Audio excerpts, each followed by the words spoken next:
Absolutely, I agree with it absolutely, Ayanda. Let's first of all take the vaccines. It's obviously appropriate for the minister to be able to account for the digital vibes incident. On the other hand, we have the bizarre situation at the moment, I can't think of another word, in which nobody is holding government and business to account for the fact that they've jointly come up with a vaccination system which excludes large sections of the South African population because you have to register online.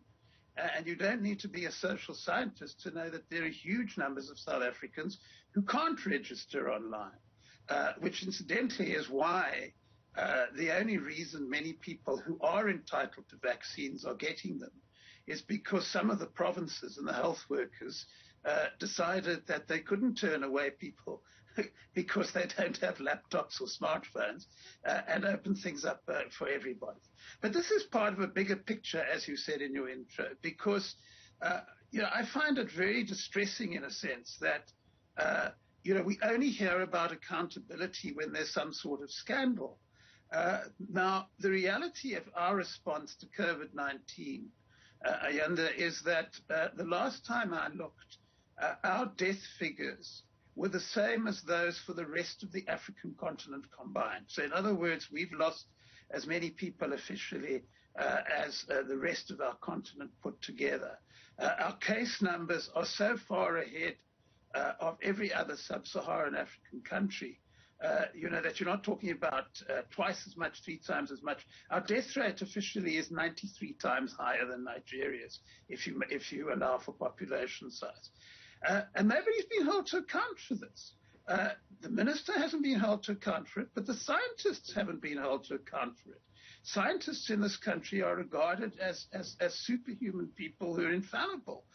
What we've been told is the science on COVID-19 is a minority view among scientists around the world. Right at the beginning of the epidemic, we were told that it was impossible for us to avoid large numbers of people dying and getting ill.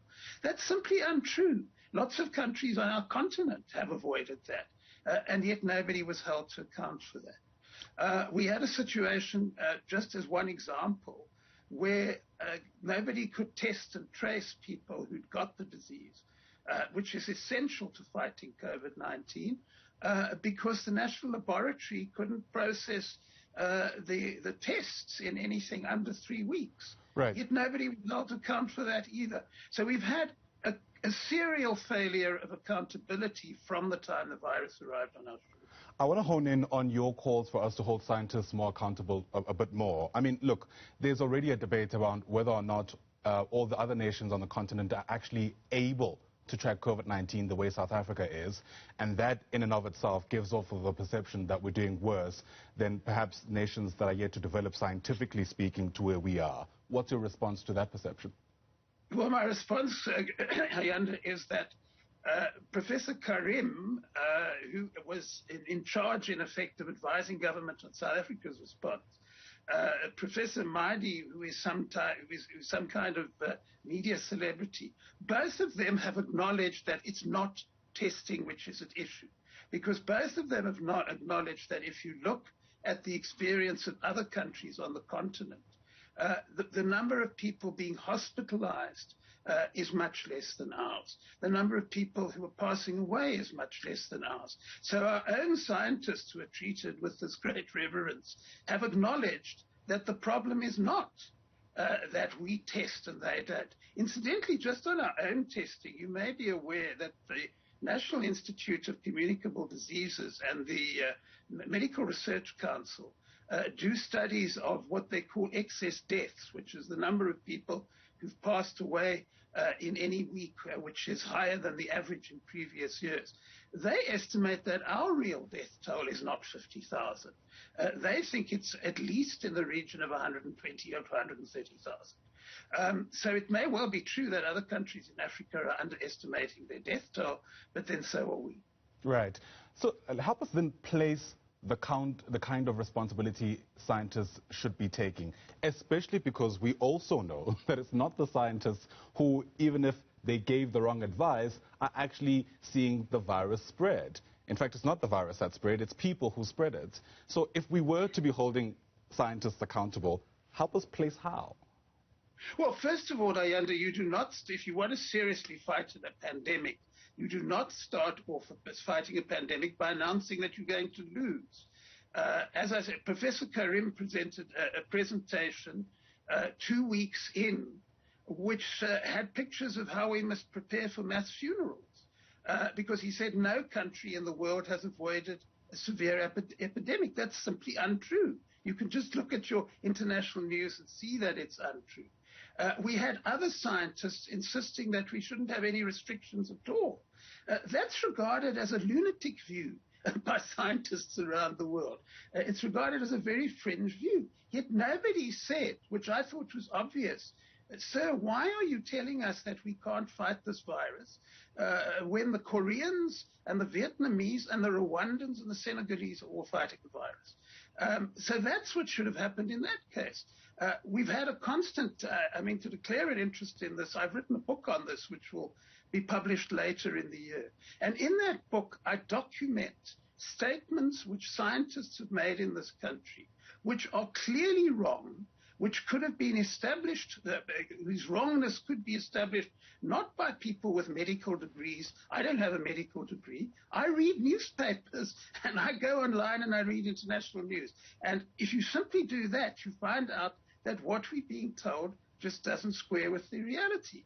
There are others who need to be held accountable. I mean, business keeps on talking about how committed it is, yet business couldn't wait to start lobbying the government to open things up. So the point that I'm making is we're dealing with a general failure of accountability.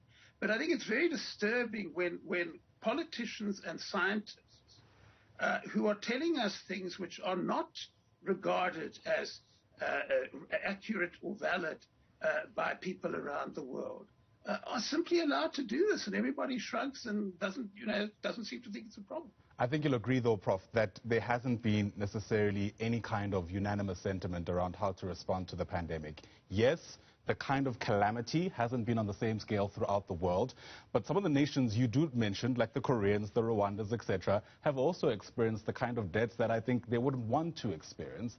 In fact, I haven't, and I stand to be corrected, but I haven't necessarily come across any country that hasn't prevented any kind of fatality because of COVID-19. So I'm just trying to ensure that we don't misrepresent the sentiment that you're expressing this morning, which is not necessarily the fact that scientists were completely wrong about where we are with COVID-19.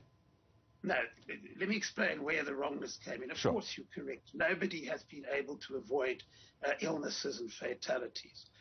The messages the scientists sent out was not that some people would fall ill and some people would sadly pass away. The message they sent out was we would have a severe epidemic. And many countries that I mentioned have not had a severe epidemic. The death toll in South Korea, who does, mentioning South Korea because nobody's ever suggested they don't test, is in the hundreds. It's not in the 10,000s. There are many countries on our continent which seem to have been able to keep them down to manageable levels. I'm not saying that the scientists should have stood up and said we can make sure that nobody dies and nobody gets ill. I think what the scientists should have said is what scientists in many other countries said, which is here's how you keep things down to a reasonable level. Just to give you an example, we started lifting restrictions when infections were rising. Now, obviously, if you lift restrictions when infections are rising, you're going to have a catastrophe. Everybody else, just about everybody else, only lifts restrictions when infections are dropping. So that's a very simple example of how we could have kept figures down. I'm not for a moment suggesting we could have got through this without losing people, without people being ill. But we could have really done a great deal better than we did. If you look at our figures internationally, I've talked about us in response to our peers on the rest of the continent, because I think that's who we should be compared with. But internationally, we're not doing very well. We're up there among the countries with the most severe illnesses. And I'm not saying everything I'm saying is gospel. What I'm distressed about is Nobody, not the political parties, not the civil society organizations, not the media, nobody asked questions about this. And surely you can't hold people accountable if you don't ask questions. Sure. Well, it appears the questions are being asked now in the wake of digital vibes. Let's hone in on that a bit more. Civil society, many within politics are now calling for Health Minister Dr. Zweli Mkhize to resign in the wake of that saga. Speak to me about any kinds of concerns we should have, if any, about Mkhize resigning at this crucial stage of our fight against COVID-19, if that were to happen. No, I don't. Look, I've honed in on the minister because he's in the news at the moment. Right. I'm not suggesting for a moment that the minister was personally responsible for the deaths and illnesses. What I'm saying is that he was never held to account for them. I really do not believe that our response to COVID-19 depends on whether Dr. Mkhize, is the health minister or not. So whatever one's view in this, I don't think it's a valid argument to say, well, he should stay in his post regardless of clouds hanging over his head, because only he can get us through this. It's simply untrue. So I think the debate about whether he is accountable or not should not take that into account. I'm just concerned, as I've been telling you throughout this interview, that, to me, losing tens of thousands of South Africans, I can't think of a more important issue than that. And I'm simply saying that we should apply the same standards of accountability to that as were quite rightly being applied to the digital vibes issue. Yeah. But to reiterate, our ability to deal with COVID-19 does not depend on whether the current health minister remains in office or not. As you rightly mentioned, perhaps we'll use the minister as a kind of symbol for the kind of accountability that should take place. So let me stay with that for a bit longer. Part of what he said when he tried to clear his name, if you like, while speaking to the media earlier this week, is that his former PA, who is one of the alleged associates to the minister that runs Digital Vibes, had actually resigned from that post, way ahead before she started Digital Vibes or was involved in Digital Vibes, and he had no knowledge of it. Let's say that were to be true.